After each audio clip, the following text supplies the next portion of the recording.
Okay, to people joining this live stream, this is a working meeting doing incremental language development for Wolfram language. We have a variety of topics today. The first one looks incredibly detailed, but let's see what it is. Looks scarily detailed. It is specific to something that happens once a year for 1 hour, but it's a little tricky. And so we think we have a solution for it, but we want I've been meaning twice a year, every year, various clocks that I have, which aren't fully internet connected, drive me crazy. And I say, by next year, I won't have to deal with these anymore. And that's been happening for at least 20 years. But okay, let's see what this is. Okay, there are two 1:30 a.m. instants on a given time. Oh boy. Right. And so this is an ambiguity caused by using name time zones. So, this says America/Chicago. It's what we think of as central time in general. But when we just use numeric time zones, when we have daylight savings, it just switches from -6 to -5. But on a wall clock, when we're observing the time zone for central time, you have your first 1:30, and then when you hit 2 o'clock, you fall back to 1 o'clock again. You're the second 1:30. And so for local time, when we're in that time zone, we need a way to distinguish between which 1:30 you're talking about. Okay, so hold on a second. So you say, if I say now, do I get something which is in an absolute time zone, or do I get something in a named time zone? So right now, our default for dollar time zone is still an absolute numeric offset. So you have dollar time zone, and we have dollar time zone entity. So at 2 a.m. or whatever it is, it will switch dollar. I see. We have a dollar time zone entity.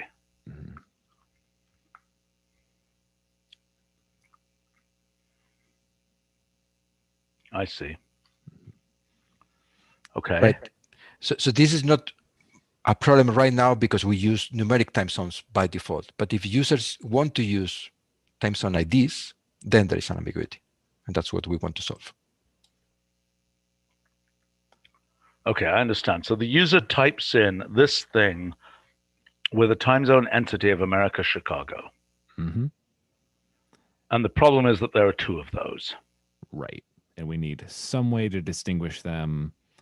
And so we have sort of a twofold proposal. One of them is that we have this leap variant element that we've been using since 12.2 for the new calendars that have leap months and leap days that get interwoven. And yeah, I think this is the same thing. It's a leap hour. Right. It's a leap hour. And so to partly make that a little more clear, we're also proposing adding a second argument that's effectively like a label or a descriptor of what that leap variant refers to.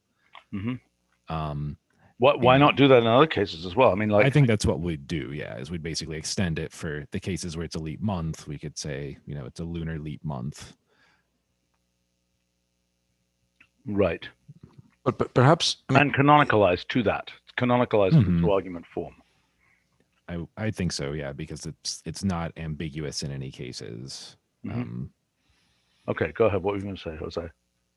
I was thinking whether to have the default case being calendar related. And I mean, what we have right now doesn't have this second argument because it's driven by the calendar, which it could be the default. Because I mean, if we want to have it a second argument for calendars, what could we write there? Some calendars are going to be lunisolar. There may be some other reason. So we would write calendar, leap variant, comma calendar. No, that doesn't make any sense. I mean, like leap variant. Okay. What happens if you type in February 30th? So right now, what we have in date list and everything else is that we have a normalizer that says if you provide a date that is out of bounds, it will basically add it onto the end. So if you said February 30th of 2021, it would give you March 2nd since there's no 29th. Yeah, okay. Okay, does leap variant, what's the most everyday use of leap variant? Currently, the most common instance of it is for a leap month in a lunar solar calendar. Okay. And so what does it look like? It's just like leap variant 11 or something. Go ahead. Yeah. What did you say? Yeah, leap variant of the month number in the month position. There are some calendars that also have leap days. But there's only one leap variant for any given calendar. Is that true? No, there are calendars with leap variants simultaneously in months and days. I understand, but there aren't multiple. Yeah, the leap variant doesn't move different directions. If it's a leap month, it falls after the unnamed or the undecorated leap version. I see. So I see what you're saying. So this is, so it's month 11. Can there be more than one leap variant at month 11? That is, you can have a first, month 11 and then an 11A and 11B, or only an 11A? Only an 11A in any calendar that I've seen. I'm not aware of any, even that we've looked at in passing, that have multiple leap variants for a single instance. Right. I agree with that. Yeah. And we don't have ever two reasons to change a month in the same calendar. Okay, so here, this is doubling the 1 a.m. Is that correct? What happens when you're doing the other way around? So the other way around, we basically have a hour that doesn't exist. So in a couple lines above that, we have time zone offset is a place we're thinking about making it at least possible for users to do local time lookups. So I can provide a date and say, what are the time zone offsets at this local time? And it's either one offset, two offsets, or no offset. And so what we basically figured we'd do is if you provide a time that doesn't exist, we would give a warning, and then we could basically normalize to an hour later. Fine. But the case of difficulty is when there's, not when you lose an hour, but when you gain an hour, and when, okay. Right. Our 25-hour-long day is the one that is particularly thorny because we don't have a good way to disambiguate. Right now, we just default to, if you say 1 a.m., we assume you mean the second 1 a.m., and there's not an easy way. You mean the 1 a.m. that is about to be 1 a.m.? Yes. Mm-hmm. The one after the transition. I think this is reasonable then to do leap variant, and leap variant means after the transition, and unleap varianted means before the transition. Is that what you had in mind? Yeah, that's what I had in mind. And then as a convenience, we basically figured, it's possible someone might want to specify leap variant on the time zone itself at that moment. And we could basically just canonicalize to the normal form of moving the leap variant onto the hour. Because in some regards, people consider the keeping track of the shift in transition is part of the hour, and some standards sort of look at it as part of the time zone. I don't think it would be a common input, but it's something that wouldn't be ambiguous. Yeah. Okay. All right. Well, so, I mean, that use of the time zone with leap variant is very weird. But I mean, I guess it's okay. It's a very corner case. Yeah. Just something for input. Mm-hmm. Fair enough. Okay. So this question about the second argument to leap variant. Right now, if we introduce this, we'd basically have three different cases where leap variant comes up. It's either a leap month, primarily due to a lunisolar calendar, a leap day for basically the same reason, or this daylight saving transition for an hour. And so for the first two cases, we could just say, it's leap variant number, comma, lunisolar, or we could say it is leap variant of leap month or leap day. I like being a little more specific than just saying it's calendar related. Oh yeah, I agree. But I mean, it's in the a day because it's sitting in the day position here. Right.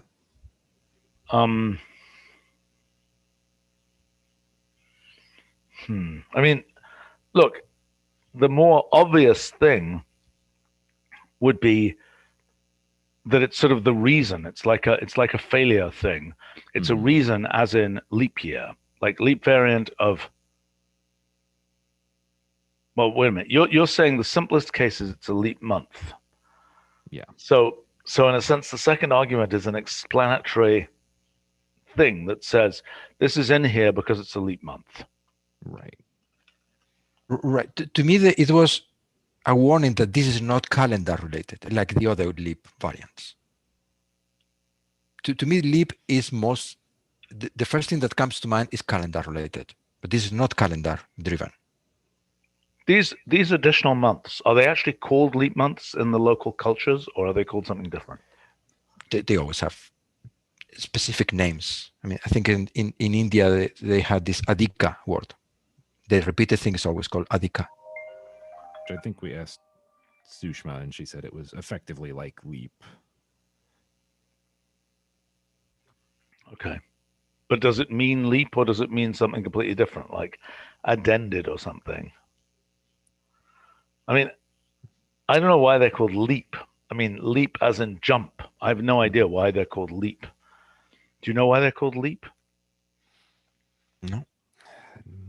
Not offhand. Well, for example, in Spanish, what are they called? Are they called something with a similar kind of meaning or something completely different?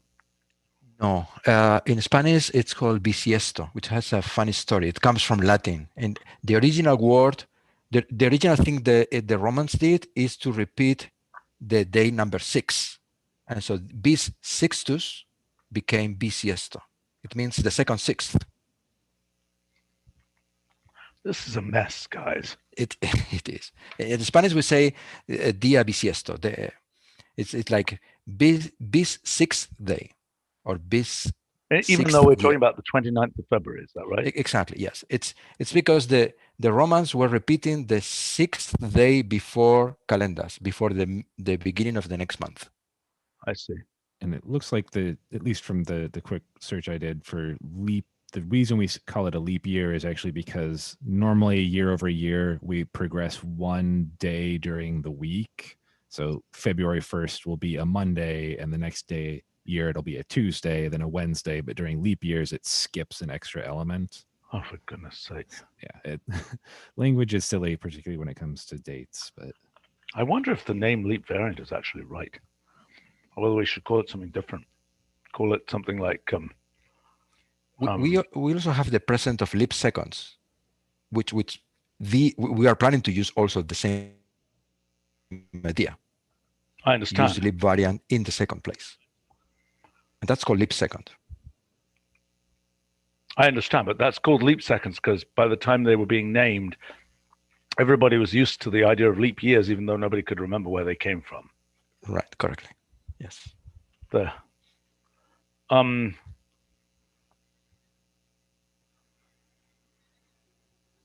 My point is that the terminology leap month or leap day and leap year is used in calendrical computations, and leap second. So I think leap is the right name. Hour is the thing that we haven't seen, but seems like the natural. It's a natural thing. If it's a leap second, it's a leap hour. Exactly. I would say, okay. By the way, Sandra on the live stream is pointing out, why do we not have an America Chicago /summer and /winter as a specification of the time zone? We could do that. I mean, that's sort of there's two different approaches to it. Either we want to have time zones that are fully specified out and say this is the time zone and this is the daylight time observation mode, but it does sort of break the connection we have with the entity world. So like the notion is that America Chicago is a time zone entity. It has its own transition rules, it has its own history, it has its own properties, and a summertime and a wintertime version of that are just different phases of that entity. I see. If that makes sense. But we have entity variant. We have the notion of an entity variant. Yeah, that's true. We could potentially look at it. You know, the other option is instead of having America Chicago summer, we could have America Chicago GMT -6, which I forget the technical name for that, Jose. But there's a time. No, but I'm saying we could use the entity variant wrapper rather than using a leap variant wrapper.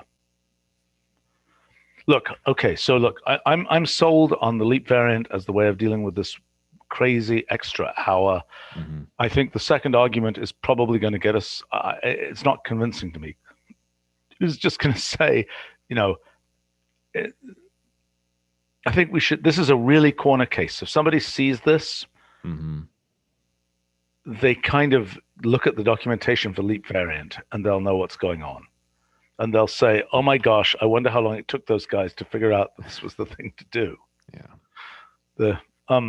It's true that so far we only have one reason to move ours. So there is no true need to disambiguate it. Right. We could just have the leap variant one. Right. I think that's what we should do. In terms of this time zone leap variant thing, I mean, are you imagining what happens if you want different treatments of the leap seconds? Things like that. I mean, there's a lot of diversity in what you could want in the time zone, isn't there? Different treatment. Yeah, I mean, leap second handling tends to be more located on the time system than the time zone, but it is true, we probably don't want to have leap variant showing up in potentially 4 or 5 different places in a data object. By the way, where are we going to put other planets' time systems? People are going to start caring, like this year there's enough Mars probes going off that people might start caring about that. Eventually, I mean, even each spacecraft has its own time system, its own time. Does it? Yes, NASA has special files for time for each spacecraft. And so, I mean, wait a minute. I mean, it's like T plus blah, blah, blah hours. I mean, based on launch time or what? Some of them, for example, there is even a GPS time, which is atomic time displaced by a number of seconds. And then they count it in weeks and seconds and things like that. So there are specific things for spacecrafts. And I do have some information about that, but it's not in the first round of Astro things to worry about. No. Okay, all right. But so yes, we will get there. So I'm not convinced about this. I think this is a complicated mess. I think we should deal with this to deal with this corner case and not worry about this right now. Okay. All right. Good. All right. Is this as horrifying as that one, or is this simpler? This is a follow-up on a discussion we had a few weeks ago, and we have Michael here also, but Jose, Eric, and I have all been talking about... Yeah, I really want this. This is the Wolfram Alpha-like behavior of just put it in some reasonable unit system. Right. And so our proposal for that is that we're making some tweaks to how unit convert SI works so that it will allow us to rescale SI units. The current version says... we look at things like meters. Meters have unbounded normal range. So if you put in meters, it doesn't matter how big or small it is, it stays as meters. Let me understand something. Do we have a one argument form of unit converts? We do. It changes to SI base units. Which I think is the right thing. Yes. And because it makes absolutely canonical. Right. And it's used in tons of places. We shouldn't change that. Okay, fine. I'm not sold on the conventional units story.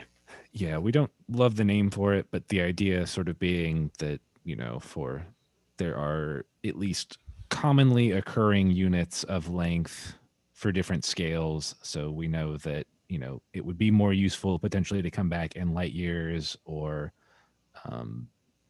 AU instead of Yoda meters necessarily. Yeah, right. But okay, so the real question is, I mean, to me, this is a really pretty common, well, it depends. At the Wolfram Alpha level, this is obviously an absolutely standard thing to want to do. Mm-hmm. At the level of Wolfram language, it's less obviously common. Yeah, there are cases where it's relatively common. So dealing with lengths of time, potentially dealing with file sizes, those are instances where we kind of have a set number of units that get used frequently, and it's nice to basically say, well, so yeah, I mean, as Sander points out on our live stream, automatic is a perfectly reasonable possible second argument for unit convert. We thought of that, but we don't really love the dissonance between automatic as a second argument. Yeah, where I'm going with that. But yeah, I had thought of the same thing again, and Jose had convinced me that it's a little incongruous to have automatic give a different result than just the one argument form. So to me, the second discussion is that with very, very large numbers, it's very difficult to understand what a gigameter is, while we all have a good understanding of a light year, things like that. But because light year is not an SI unit, we cannot return light years in the comma SI. No, I understand. Or megaparsecs, for example. No. I mean, I think the functionality is clear. But by the way, there's another piece of functionality question, which is when do you return, kilogram meters per second squared, and when do you return, whatever that is, Pascals. joules or whatever. When do you convert? When does unit convert? Combine things into, pascals versus, force per unit area type stuff. I think this is a discussion of unit convert versus unit simplify. Yeah.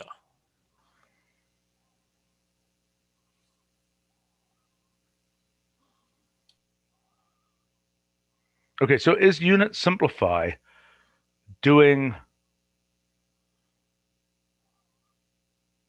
the traditional thing, so to speak, is this trying to do what? I mean, if I gave here kilowatt hours, would it turn that into joules or would it leave it as kilowatt hours? Would try and turn it into joules. I mean, the main issue right now with unit simplify versus unit convert is that unit simplify, at least in its current form, isn't concerned with the numeric value of the quantity. It's strictly trying to condense the unit part.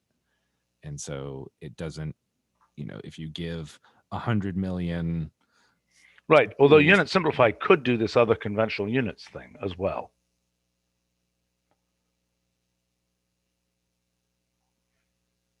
It could. Mm-hmm. It could. So at the moment, it's only looking at the complexity of the unit. Right. I don't see why it shouldn't do this. I mean, it seems useful. And that way, the only problem is that I can see it being kind of a scary thing that look, if it's some base thing like gigabytes or something, bytes, and you say unit simplify, it's not an unreasonable thing for it to turn, 2 billion bytes into, 2 gigabytes. Right. And it does potentially. So one of the other hitches with the conventional units we were running into is that we don't want it to start spitting back imperial units for users in Europe or Asia, but there are conventional units that get used for volume or force in imperial, and it doesn't make sense to have unit system as an option in unit convert because most of its operations don't need to account for a unit system. But unit simplify could well have a unit system option and could do this sort of rescaling based on the numeric factors. Right. Sandra is raising a good point. What happens if you feed unit convert a list of quantities and ask for conventional units? They definitely shouldn't all wind up in the same units. Right. I mean, clearly that's, if those quantities had different dimensions, one's a force, one's an area or something, they wouldn't end up in the same units either. So I don't think that's a hugely problematic thing. Right. There's common units, which does something sort of similar in that it tries to gather all units of the same dimension into the best fitting unit value for that scale. And I'm sorry, what does that? Common units. It's not the most frequently used function, but it's kind of a sister function to unit simplify and unit convert. Why isn't it even mentioned here? It should be. I will fix that.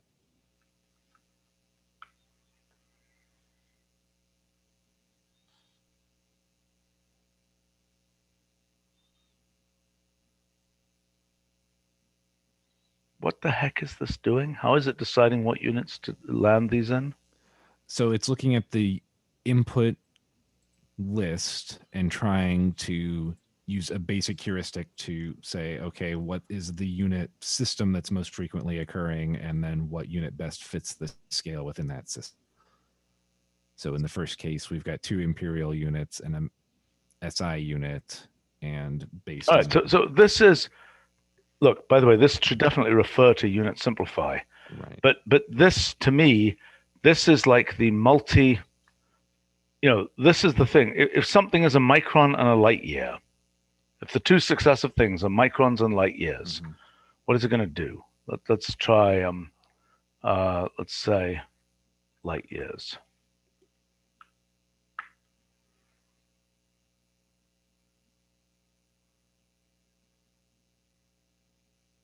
Okay, because it was lost or what? If I do this for This is probably because the range that brute force on feet and inches is too large. So once you get into this, I didn't notice it. It defeated itself, so to speak. Yeah. So the numbers are so large that it's difficult to understand them in other units, in units other than meters. So I think this is correct. Is it correct that those are rational? I guess they have to be rational numbers. Yeah. I see. So, but if I say furlongs here, okay, what if I say miles? Okay. Well, this wasn't unreasonable. No, I agree that this would be absolutely stupid if this was in feet. Right. Well, it's good work on common units part. But then I think, so the idea would be common units will do the unit simplify type thing anyway. Mhm.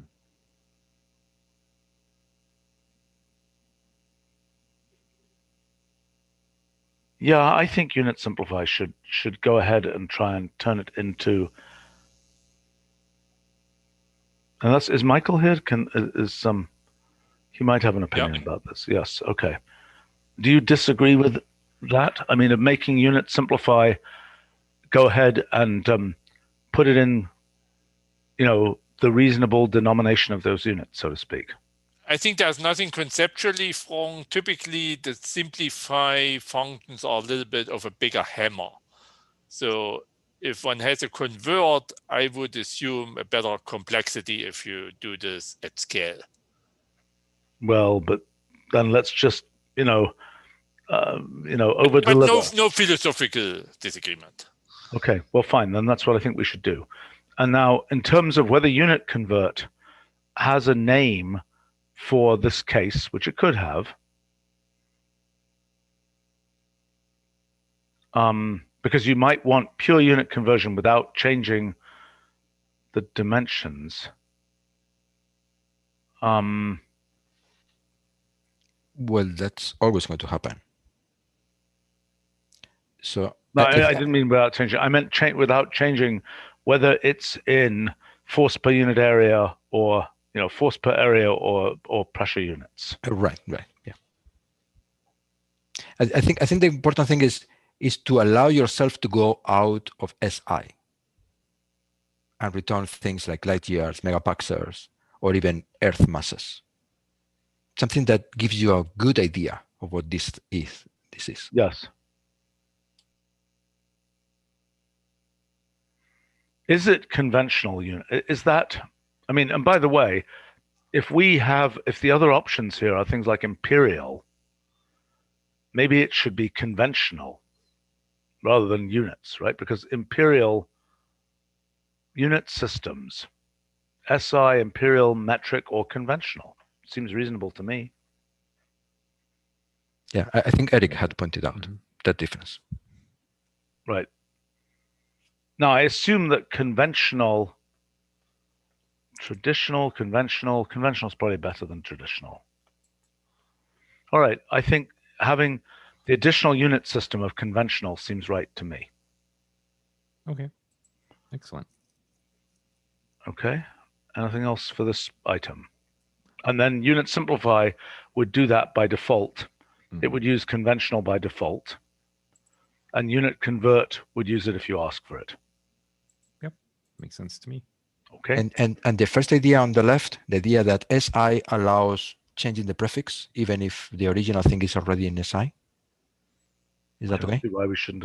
I don't see a problem with that, unless Michael sees a problem with that. No, we have SI base if you really want it. Yes, that's what I agree. Exactly. Okay. Perfect. Okay. All right. And yeah. When do we get to talk about temperature units and logarithmic units and so on? Yeah, we should do it. We have been having intermittent discussions about it. It's a very difficult topic, but yeah, there are some decisions to make there. Yeah, we have some prototypes, but nothing that's quite ready to go into detailed design discussion around. Okay.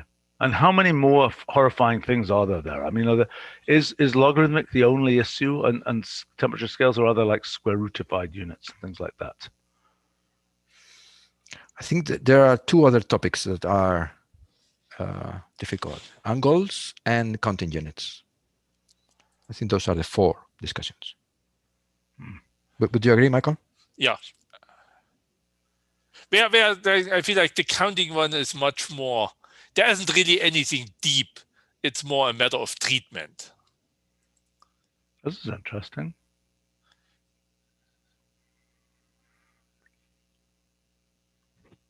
That's fun and useful.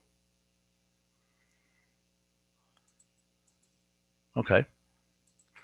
It'll presumably come up eventually in the review of function repository functions.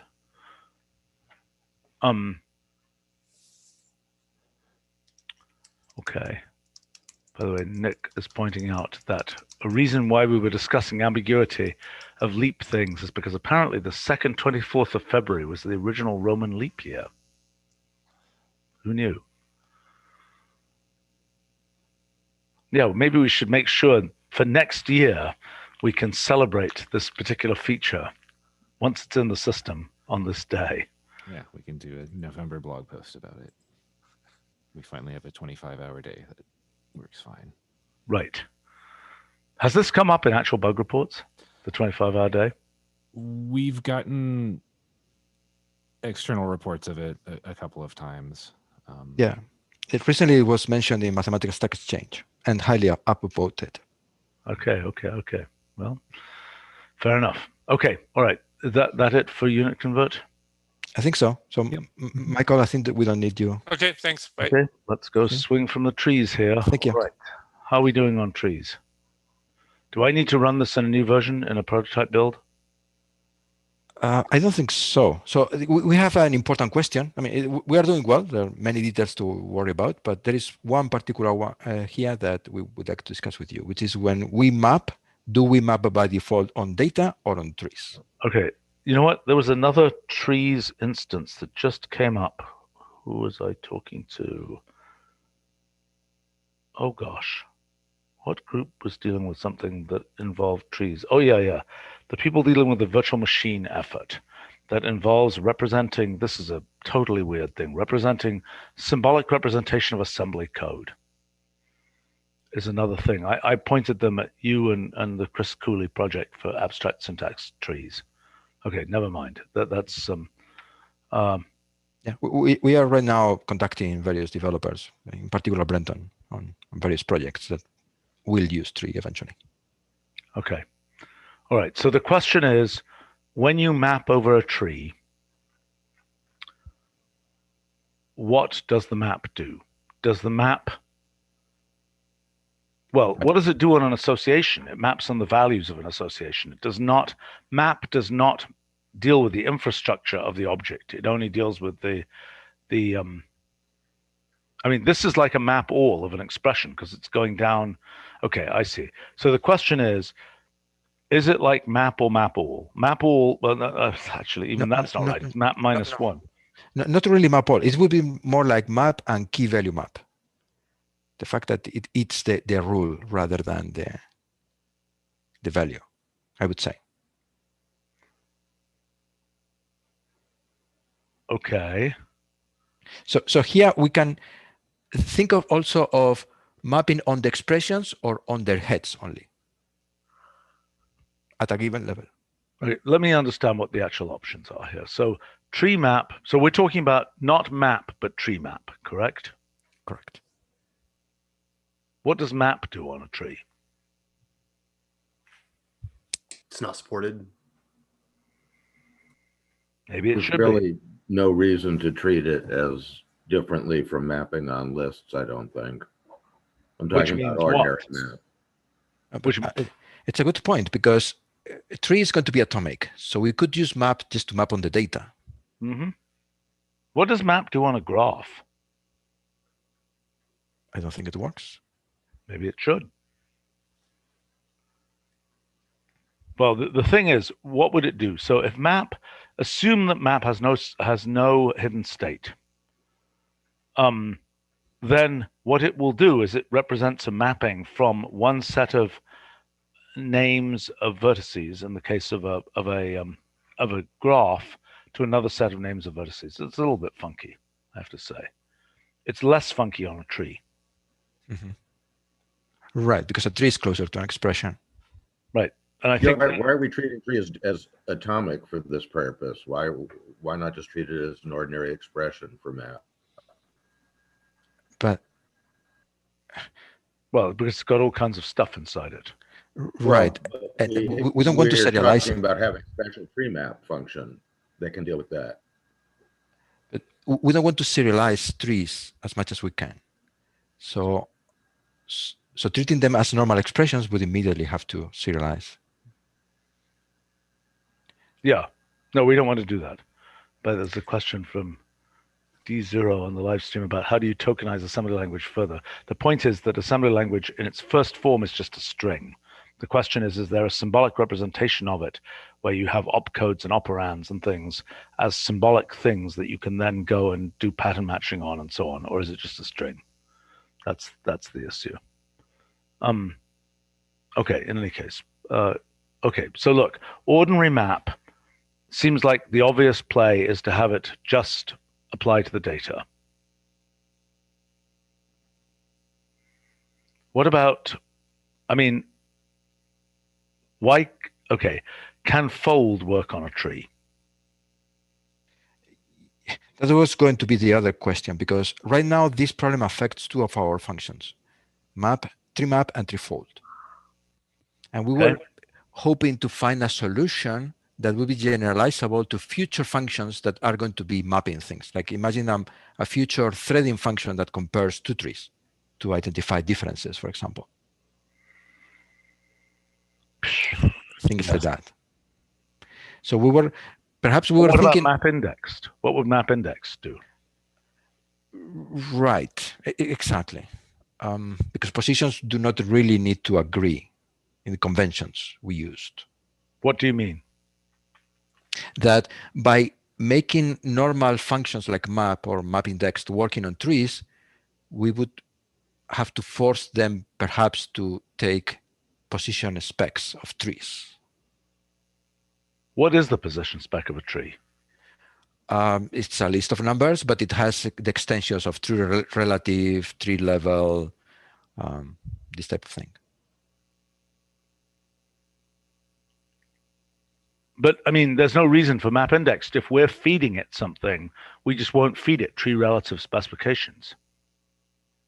If you say map indexed of F onto this whole tree, why not just feed it the absolute, branch specifications? I see. That's what it should do. Yeah, I think it will work. Yeah. Okay, so what's less obvious to me is what fold does, because there's not an obvious linear order on the tree. I mean, there's depth first order. I mean, this is where we get into. I don't think ordinary fold makes sense for trees. Right. What about accumulate? Or total? Well, things that are defined up to a level, like total, could work. How do I get a list of all the contents of all the leaves in a tree? It would be something like tree data of level -1.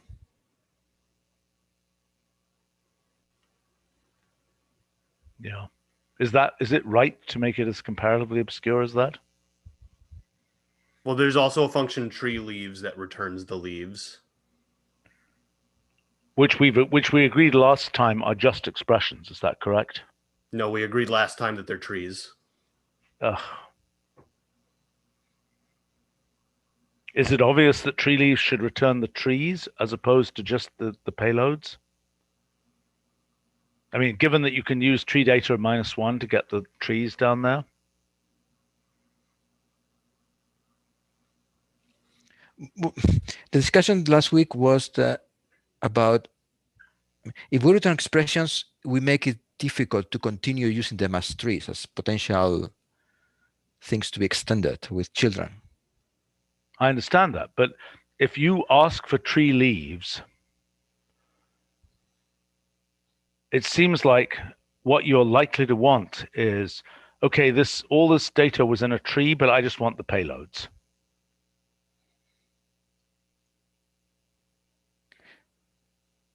Right. Therefore, you want just the expression. Flattening the normal expression and removing all structure information. Say it again. What, Danny? It's sort of like you're flattening the normal of that expression. I assume there'll be the serialized form. Yes. And just removing all tree structure information to get at the nodes. Yes, yeah, right. That's what I would think. That's the right way to say it, but okay, but let's go back to map. Okay, so I'm going to claim that map, it's pretty obvious what it should do. I'm going to claim map indexed. It's also pretty obvious what it should do. Do you guys agree? I think so. Okay. All right. Then, okay, now you're talking about tree map. Why does tree map even exist? What does tree map onto subtrees? So hold on, actually, hold on. Am I right that okay? So what map would do was it will look only at payloads. So if you say map at level 2, it will go to the trees at level 2 and look at the payload. Wait a minute. Is it going to look at the data or at the subtrees? So map, we're saying at level 2, unlike ordinary map at level 2, where whatever is found at level 2 would also contain sublevels 3, 4, 5, etc. This one would look only at the payload data at level 2, and the subtrees it would ignore. Is that correct? Right. Yeah. So that's why Ian wrote there that this is like operate, because it will be looking at the heads. The tree map is like operate because it looks at the head. Well, I don't know why you say heads. I mean, it's looking at the subtrees as well as the data. Tree map currently is looking only at the data, and in that sense, it's like operate. Looking only at the data, but we're now saying maybe map should look only at the data, and tree map should be the thing that maps onto subtrees. Or do we think it's the wrong way around? So yeah, so that's, I think, one of the proposals that we're discussing right now is that map would take the place of the current tree map, and the current tree map node would become tree map. What is tree map node? That's the thing that maps on the subtrees. That's incomprehensible as it is right now. Okay, so hold on a second. So why is it not more consistent? Now I'm reversing myself to have map onto subtrees like it does onto subexpressions, and tree map be the thing that is mapping only onto the data. It's probably wrong. The name, I mean, it could be tree map at data. Imagine a tree map at data. What? Map? Which? What? Tree map at data. So in a sense, by placing yourself on a part of the expression, it seems more like a map at. It's the same reason why I suggested that operate should be map at head. It's more understandable what it would do. I see what you're saying. That is another case is map at, right? And you're saying map at could work in a tree, even with perhaps tree relative specifications. Yeah, I think tree map at would also have this same problem of, do you want to apply it to the data or the subtree? Right, but so if what we say is that the tree map applies to, it returns a tree. It applies itself to a tree and it returns a tree. Whereas map, well, does also return a tree, but it applies itself to ordinary expressions. Right. And in that sense, is mapping at data. Yes, I understand. Okay.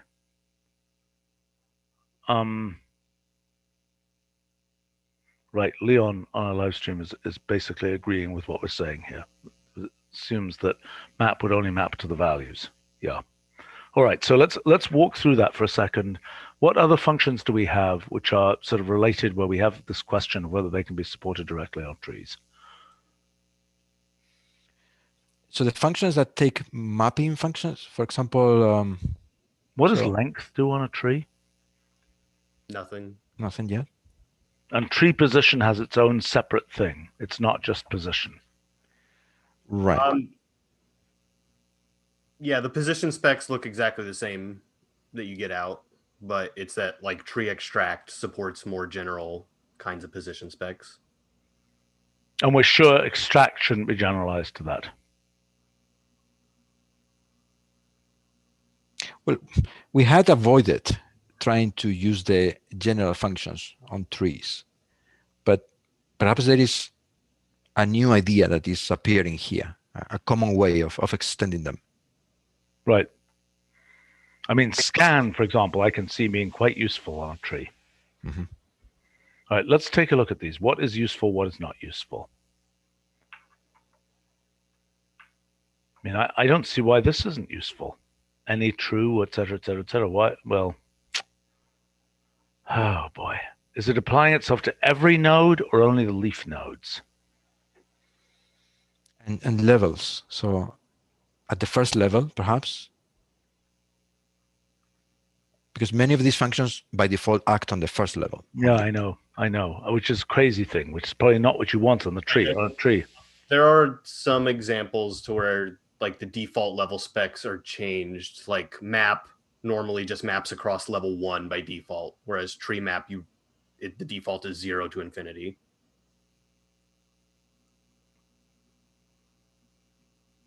That's a good point. That's a good point. And then there's things like cases has options that don't make sense for, or I don't know about options, but like heads doesn't make sense for trees. Wait a minute. Are you saying, okay, the default level for map in a tree,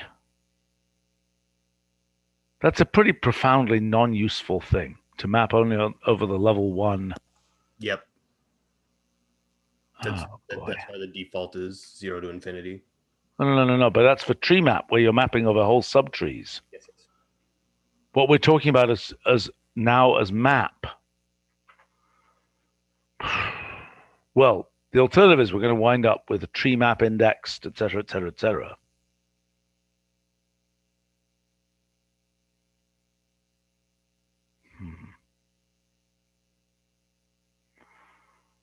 Well, okay, so here's a question. Could we have a single function tree map and something about its argument structure determines whether you are getting... Right. So scroll down a little bit and see how treefold handles this. Okay, but the other thing we could do, I mean, we could provide multiple arguments, or maybe that's not efficient to do, multiple arguments to the function that is being applied in tree map. For example, the data at that level, the subtree, and even potentially the location of that subtree. Okay, what is this here? Treefold. What is treefold doing? So treefold is doing depth first or something? I don't think that really like applies. What it does is it just replaces the tree head with a function of your choosing, recursive, like consistently. So you say treefold of f comma tree. It's as if you replaced every instance of tree with f. Why is that a fold operation? Why isn't it some kind of tree apply or something? The recurses further down. So this empty list is the list of children. And because one doesn't have children, it gets an empty list. But if it had, it would recurse further down. Mm-hmm. This is I'm fold totally in the like general functional programming sense, and like tree has its own notion of fold distinct from list because it has a different algebraic structure.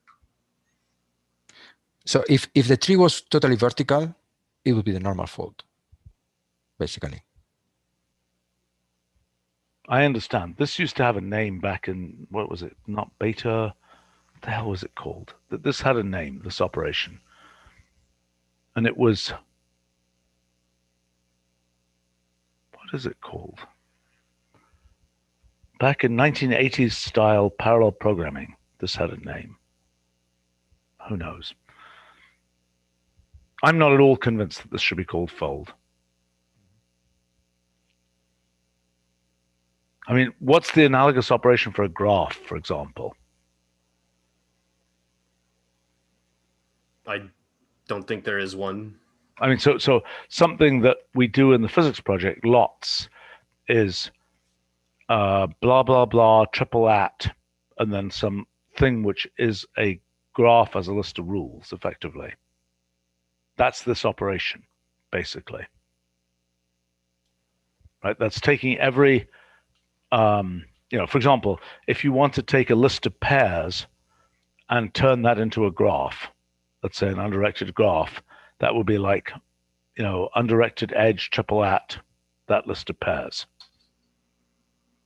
This is the analog of that operation, I think. Well, so graph doesn't have like a nested structure, and that's what the fold is referring to. So like ordinary fold on a list is interpret the structure of the list like it's a linked list and then replace each link with a function. Boy, I never thought about it that way. I guess you could think of it that way if you wanted to. And that was the motivation for calling this tree fold. It's a general concept for algebraic data structures. I think we're sort of the victims, because I remember naming fold, and that wasn't the okay.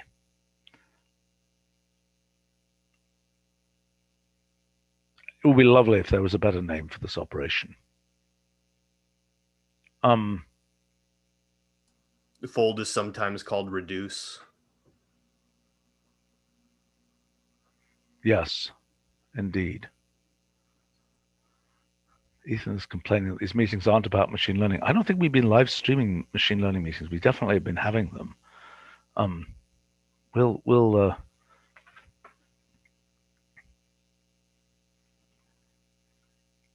time to live stream some more of those.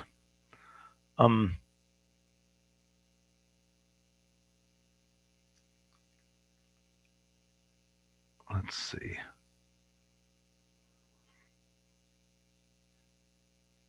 Oh boy, Nick is sending something about traversal of general data structures.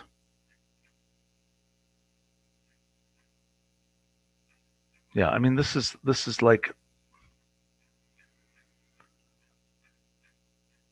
I just did this big study of evaluation orders and traversal orders for combinators. And yes, it is a complicated subject, and it is much less obvious. Unlike an iterator, where it's pretty obvious you have a one-dimensional sequence, it's a lot less obvious what you do in these general cases.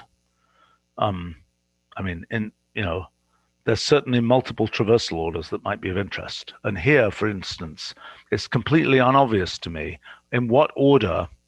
Okay, your claim is that if you simply replace every tree node by an F, there is a unique expression that comes out. Correct? I don't understand. I mean, if you want to say traversal order, like fold is always a post order depth first traversal. No, I'm saying that if what you're doing is taking the whole symbolic expression that is the tree and replacing every node by an F, then you're right. That there's a unique such symbolic expression that corresponds to, which is very much like a tree expression, is it not? Yes, so tree expression, tree rules, these are all special cases of treefold.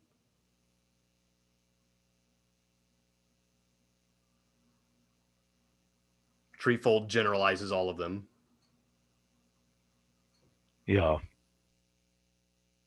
Are we sure it's not the right thing to just give tree expression a second argument that's the function?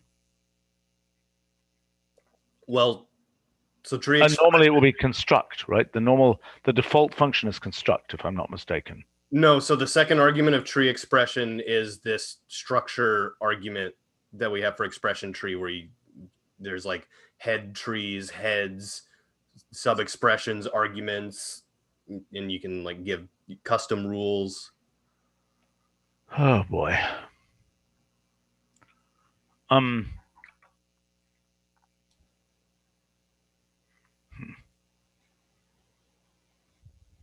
Okay. Well, let's see. Oh boy. So I think we are mixing three things here. So the use of a function f, the order, and the distinction between the tree and the data. Yes. And the first question was this last one, the distinction between trees and data, and how to find a solution that could be generalizable to any other function that will need mapping functions in the future. Right. So I just want to point out that treefold has an optional third argument that says it's a function that you apply to a subtree before you give it to the function f. And by default, it's tree data.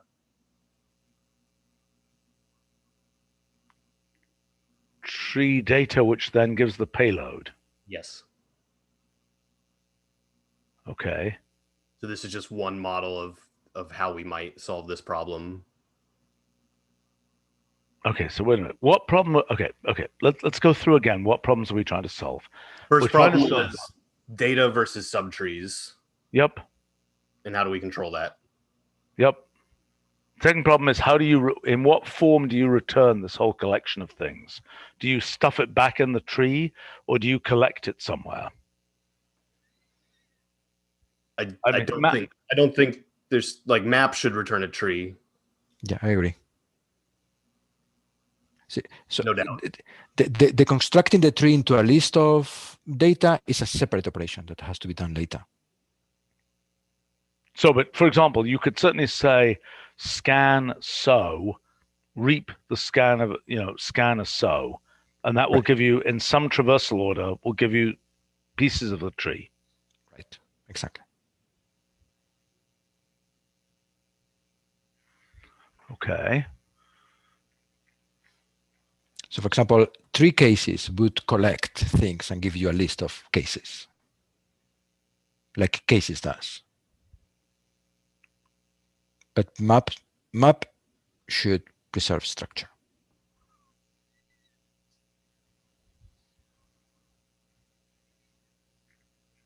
So another possibility we had considered is having a bit like group by does, in which the function to be applied, the f, admits a rule notation. It can say f arrow g, and so you do something first with g.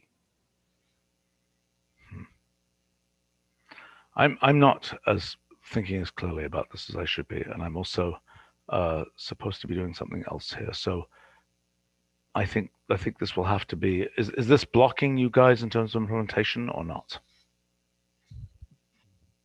What do you think, Ian? I would say no. These are like nice to have functions. But all right. Well, let's whoops, the echoing for some reason.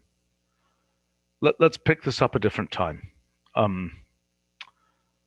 These are all good questions.